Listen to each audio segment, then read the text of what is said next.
ప్రేమ ఉంది. హల్లెలూయా. నీలోనే సహనం ఉంది. హల్లెలూయా.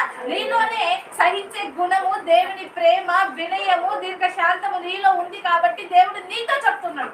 వాళ్ళకి అలాంటి గుణం లేదేమో, వాళ్ళకి అలాంటి సహనం లేదేమో, వాళ్ళలో అలాంటి ప్రేమ లేదేమో, నీలో ఉంది కదా. నీతో దేవుడు మాట్లాడుతుంది. ఎవరైనా ఏదని చెప్పారనుకో, నేనెందుకు తక్కువ చేయాలి, నేనెందుకు మార్చుకోవాలంటే నువ్వు మార్చుకుంటావు కాబట్టే నీకు చెప్తాడు.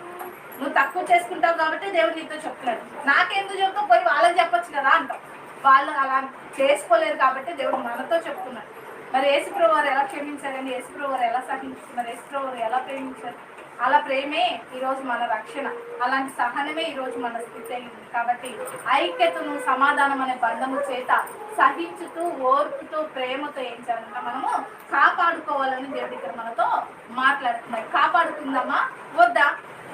కాపాడుకుందాం. ఈ యొక్క ఐక్యత ఎలా ఉంటుంది అని